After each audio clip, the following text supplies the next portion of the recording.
السلام علیکم ورحمۃ اللہ وبرکاتہ۔ امید ہے آپ سب خیریت سے ہوں گے۔ Welcome back to my channel.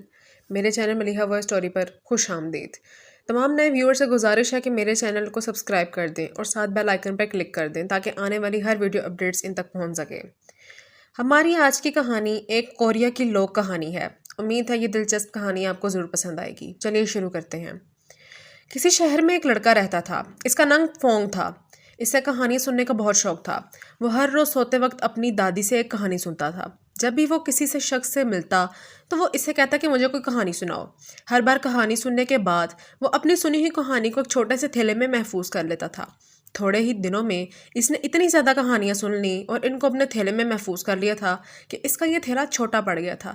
اب یہ ہر نئی کہانی کو اس تھیلے کے اندر رکھنے کے لیے اس سے بہت کوشش کرتا تھا۔ وہ بڑی مشکل سے کہانی کو تھیلے میں کھینچ کھانچ کر گھساتا اور پھر اس کے منہ پر ایک ڈوری مضبوط سے باندھ دیتا تاکہ کوئی کہانی باہر نہ گر جائے۔ فونگ کہانیوں کا شوقین تو تھا مگر اس میں ایک بہت بڑی خرابی تھی۔ اسے کہانی سننے کا بالکل شوق تو تھا مگر کہانی سنانے کا بالکل شوق نہیں تھا۔ وہ جو بھی کہانی سنتا اسے اپنے تھیلے میں بھر دیتا اور پھر اسے بھول جاتا۔ دوبارہ تھیلوں سے باہر نہ نکالتا اور نہ کسی کو اور کو سناتا۔ یہ تھیلا اس نے اپنے کمرے میں ایک دیوار پر کیل پر لٹکا رکھا تھا۔ اسی طرح وقت گزرتا گیا اور آخرکار فونگ جوان ہو گیا۔ اب گھر والوں کو اس کی شادی کی فکر تھی۔ اس کے ماں باپ نے ایک جگہ اس کی شادی طے کر دی تھی۔ گھر میں شادی کے ہنگامے شروع ہو گئے۔ ہر کوئی اس کی شادی پر شدہ فراں تھا۔ گھر کو نیا رنگ کروایا گیا۔ پورے گھر کی صفائی ستھرائی کی گئی۔ شادی میں آنے والے مہمانوں کے لیے کھانے کا بندوبست کیا گیا۔ فونگ اور اس کی دلہن کے لیے نئے کپڑے اور ساز و سامان تیار کیا گیا۔ اس گھر میں ایک وفادار بوڑھا نوکر بھی تھا اور اس وقت سے اس گھر میں کام کر رہا تھا جب ابھی فونگ پیدا بھی نہیں ہوا تھا۔ اسے فونگ سے بہت پیار تھا۔ بچپن سے جوانی تک اس نے فونگ کی دیکھ بھال کی تھی۔ اسے اسکول چھوڑ کر آتا، اس کے ساتھ پارک میں کھیلنے جاتا۔ فونگ کو خوش دیکھ کر وہ بہت خوش تھا۔ اب جب کہ فونگ جوان ہو چکا تھا اور اس کی شادی ہو رہی تھی، وہ بوڑھا نوکر بھی بے حد خوش تھا۔ گھر کی صفائی ستھرائی کے دوران میں فونگ کی کہانیوں والا تھیلا اس کے کمرے سے نکال کر باورچی خانے کے ایک کونے میں لٹکا دیا گیا۔ ایک روز بوڑھا نوکر باورچی خانے میں آگ جلا کر کھانا پکانے کی تیاری کرنے لگا تھا کہ اچانک اس کے کان میں ہلکی ہلکی سرگوشیوں کی آواز پڑی۔ وہ چونک گیا اور کان لگا کر سننے لگا کہ یہ آواز آ کہاں سے رہی ہے۔ جلد ہی اسے اندازہ ہو گیا کہ یہ آواز دیوار پر لٹکی کہانیوں والے تھیلے کے اندر سے آ رہی ہے، کہیں اور سے نہیں۔ یہ کہانیوں کا وہی تھیلا تھا جس میں فونگ اپنے بچپن سے کہانیاں سن سن کر جمع کرتا آ رہا تھا۔ اب وہ تھیلا خود ایک بھولی بھسری کہانی بن کر دیوار پر لٹکا ہوا تھا۔ بوڑھا نوکر جب غور سے کان لگا کر تھیلے سے آنے والی سرگوشیوں کو سننے لگا تو کچھ یوں آواز آئی، سب سنو، کل فونگ کی شادی ہونے والی ہے۔ اس نے ہمیں ایک لمبے عرصے سے اس تھیلے میں بھر رکھا ہے، باہر نکالتا ہے نہ ہی کسی کو سناتا ہے۔ اگر یہ کہانیاں جو اس نے اس تھیلے میں بھر رکھی ہیں کسی دوسرے کو سناتا ہی نہیں ہے تو ہم کہانیاں آگے پھیلتے ہی نہیں ہیں اور ہم بڑھنے کا موقع بھی نہیں پاتے۔ ہماری وجہ سے علم پھیلتا بھی نہیں ہے۔ اسی فونگ نے ہمیں قید کر رکھا ہے، ہمیں بری طرح اس تھیلے میں بھر کر رکھا ہے، ہمیں آگے سناتا ہی نہیں ہے۔ ہم ایک طویل عرصے سے دکھ جھیل رہے ہیں۔ اب فونگ کو اس کی سزا ملنی چاہیے نا؟ ہاں ہاں، دوسری آواز نے کہا، ملنی چاہیے۔ میں بھی یہی سوچ رہا ہوں۔ کل جب وہ گھوڑے پر سوار ہو کر اپنے دلہن کو لینے اس کے گھر جائے گا تو میں اپنی شکل بدلوں گا اور سڑک کے کنارے پر اگے ہوئے درخت پر لگا ہوا ایک سرخ سیب بن جاؤں گا۔ وہاں میں اس کا انتظار کروں گا۔ میں زہریلا ہو جاؤں گا لیکن اتنا خوبصورت نظر آؤں گا کہ مجھے دیکھتے ہی اس کا رال ٹپکنے لگے گی اور مجھے کھانے کا دل کرنے لگے گا۔ اگر اس نے مجھے کھا لیا تو فوراً ہی مر جائے گا۔ اسی وقت ایک تیسری آواز آئی، اور اگر وہ سیب کھانے سے بھی نہ مرا تو میں سڑک کے کنارے صاف پانی کا ایک تالاب بن جاؤں گا۔ جب وہ مجھے دیکھے گا تو اس سے بہت پیاس لگے گی اور وہ جب میرا پانی پی لے گا تو وہ یہ زہریلا پانی پیتے ہی اس کی شکل بدل جائے گی، اس کے پیٹ میں درد ہونے لگے گا اور وہ مر جائے گا۔ ایک چوتھی آواز آئی، اگر تم دونوں ناکام ہو گئے تو میں لوہے کا ایک سخت نوکیلا کیل بن جاؤں گا۔ میں بھوسے کے تھیلے میں چھپ جاؤں گا جو اس کے گھوڑے کے پاس رکھا جائے گا، اور وہ اس پر پاؤں رکھے گا تو گھوڑے سے نیچے اترتے ہی اس کی موت واقع ہو جائے گی۔ اسی وقت پانچویں آواز نے سرگوشی کی، اگر یہ وار بھی ناکام ہو گیا تو میں زہریلا سام بن جاؤں گا، دھاگے کی مانند پتلا ہوں گا۔ میں فونگ کے کمرے میں اس کے بستر کے نیچے چھپ جاؤں گا اور جب دلہا دلہن اس بستر پر بیٹھیں گے تو میں باہر آؤں گا اور انہیں کاٹ کھاؤں گا تو جس سے وہ دونوں مر جائیں گے۔ یہ سب باتیں سن کر بوڑھا نوکر دنگ رہ گیا۔ وہ بہت پریشان ہوا، اس کے لیے یہ سب بہت خوفناک تھا۔ اب اسے کسی نے کسی طرح فونگ کی زندگی بچانی تھی۔ وہ سوچنے لگا کہ اب کیا کریں، کسی طرح ان کہانیوں کو فونگ سے بدلہ لینے سے روکنا ہوگا۔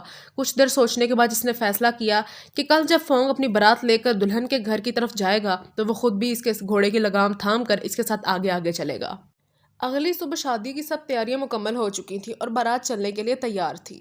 دلہا فونگ اپنے بہترین لباس میں گھر سے نکلا اور گھوڑے کی لگام پکڑی، اس پر سوار ہوا۔ اسی وقت بوڑھا نوکر بھاگتا ہوا آیا اور گھوڑے کے آگے اس کی لگام پکڑ کر چلنے لگا۔ اس نے دلہا کے گھوڑے کے آگے آگے چلنے کی اجازت مانگی تھی۔ فونگ کے باپ نے مسکراتے ہوئے کہا تھا، بہتر ہے کہ تم گھر پر ہی رہو، یہاں تمہاری زیادہ ضرورت ہے، زیادہ کام ہے۔ بوڑھا نوکر کہنے لگا، مجھے فونگ سے بہت پیار ہے، میں بھی اس کی شادی میں شریک ہونا چاہتا ہوں۔ اگر میں اس کے گھوڑے کی لگام پکڑ کر چلوں تو مجھے بہت خوشی ہوگی، یہ میرے بچوں کی طرح ہیں۔ فونگ کے باپ نے اس کو بہت سمجھانے کی کوشش کی مگر اس نے ان کی ایک نہ مانی۔ آخر اس کی ضد مان لی گئی اور اسے گھوڑے کی لگام پکڑ کر دلہن کے گھر تک لے جانے کی اجازت مل گئی۔ سارے باراتی ہنسے خوشی کھیلتے کودتے ناچتے گاتے دلہن کے گھر کی طرف روانہ ہوئے۔ جب بارات ایک کھلے میدان میں پہنچی تو وہاں سڑک کے کنارے سیب کے ہرے بھرے درخت دکھائی دیتے تھے۔ ان سب پر بڑے بڑے سیب لگے ہوئے تھے، لیکن ان میں سے ایک سیب سب سے بڑا اور سب سے زیادہ چمکدار نظر آ رہا تھا۔ یہ سرخ سیب دیکھتے ہی فونگ کے منہ میں پانی بھر آیا۔ وہ بےتابی سے بولا، رکو رکو، مجھے یہ سرخ سیب کھانا ہے۔ بوڑھا نوکر اس کی بات سنتے ہی اچھل پڑا اور وہ گھوڑے کو چابک مار کر تیزی سے آگے لے آیا۔ تھوڑی دیر صبر کرو، اگر ہم یہاں سیب کھا لیں گے تو یہاں پر دیر ہو جائے گی، میں تمہیں بعد میں سیب لا دوں گا۔ تھوڑی دیر بعد وہ ایک چشمے کے پانی سے گزرے جس کا پانی بہت صاف شفاف ٹھنڈا پانی تھا۔ پانی کے اندر بہت سے کنول کے پھول تیر رہے تھے۔ اسے دیکھتے ہی فونگ کو پیاس لگ گئی۔ وہ بوڑھے نوکر سے کہنے لگا، مجھے بہت پیاس لگی ہے، جاؤ میرے لیے اس چشمے سے پانی لے کے آؤ۔ بوڑھے نوکر کو پھر ایک بار ماتھا ٹھنکا۔ اس نے فونگ کی بات سنی انسنی کر دی اور گھوڑے کو تیزی سے آگے بڑھاتے لے آیا۔ صبر کرو، ہم بس دلہن کے گھر پہ پہنچنے ہی والے ہیں، وہاں پہنچ کر اچھے برتن میں میٹھا اور ٹھنڈا شربت پی لینا۔ فونگ ایک بار پھر چپ ہو گیا۔ بوڑھا نوکر گھوڑے کی لگام پکڑے آگے آگے بھاگا چلا جا رہا تھا۔ وہ فونگ کو زہریلی کہانیوں سے بچانا چاہتا تھا۔ جلد ہی بارات دلہن کے گھر پہنچ گئی۔ جب دلہا فونگ گھوڑے سے اترنے لگا تو رواج کے مطابق گھوڑے کے قریب بھوسے سے بھرا ہوا اور پھولوں والا ایک تھیلا رکھا گیا تاکہ دلہا گھوڑے سے اترتے ہوئے اس پر پاؤں رکھ کر نیچے اتر سکے۔ یہ دیکھتے ہی بوڑھا نوکر ایک بار پھر چوکنا ہو گیا۔ اسے علم تھا کہ تھیلے میں ایک زہریلی سوئی ہے جو کہانی بدلہ لینے کے لیے اس کے ساتھ ہے، جو فونگ کو نقصان پہنچا سکتی ہے۔ اس لیے جوں ہی فونگ گھوڑے سے اترنے لگا، بوڑھے نوکر نے گھوڑے کو ہلکا سا چابک رسید کر دیا۔ چوٹ لگتے ہی گھوڑا ہنہنایا اور بدک کر اپنی جگہ سے ہٹ گیا۔ اس حرکت کی وجہ سے نیچے اترتا ہوا فونگ اپنا توازن برقرار نہ رکھ سکا اور بجائے اس کے کہ وہ بھوسے پر تھیلے پر پاؤں رکھتا، وہ نیچے زمین پر جا گرا۔ فونگ کو تھوڑی شرمندگی تو ہوئی لیکن مگر وہ اس وقت چپ ہو گیا۔ وہ تمام لوگوں کے سامنے اپنے بوڑھے نوکر کو ڈانٹنا نہیں چاہتا تھا، وہ خاموش ہو گیا۔ اس کے بعد شادی کی تقریب بغیر کسی نو خوشگوار واقعے کے منعقد ہوئی اور فونگ اپنی دلہن کے ساتھ اپنے گھر واپس آ گیا۔ شام کو جب سارے مہمان فونگ اور اس کے والدین کو شادی کی مبارکباد دینے کے بعد اپنے اپنے گھر واپس جانے لگے تو بوڑھے وفادار نوکر نے ایک تیز دھار تلوار اپنے لباس میں چھپائی اور فونگ کے کمرے میں جا کر چھپ گیا۔ جب سارے مہمان رخصت ہو کر فونگ اپنے کمرے میں آ کر اپنے بستر پر بیٹھنے لگا تو بوڑھا نوکر ایک دم چیخ چلانے لگا کہ بستر پر نہ بیٹھو فونگ، بستر پر نہ بیٹھو۔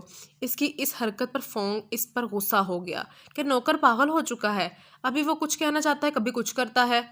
نوکر چیخ کر بولا، میں ساری بات بعد میں بتاتا ہوں، براہ مہربانی کوئی اس بستر پر نہ بیٹھے۔ یہ کہتے ہوئے اس نے فونگ کے خوبصورت بستر اٹھا کر الٹ دیا۔ وہاں ایک خوفناک منظر اس کا منتظر تھا۔ سب نے دیکھا کہ بستر کے نیچے دھاگوں کی مانند کئی باریک باریک سام کنڈلیاں مارے بیٹھے تھے۔ اس کی لال لال زبانیں للپلا رہی تھیں اور وہ غصے کے مارے پھنکار رہے تھے۔ نوکر نے ہاتھ میں پکڑی تلوار سے ان سانپوں کے ٹکڑے ٹکڑے کرنے شروع کر دیے۔ اس نے کافی سارے سانپ مار دیے تھے، کچھ اپنی جانیں بچانے کے لیے ادھر ادھر بھاگنے لگے۔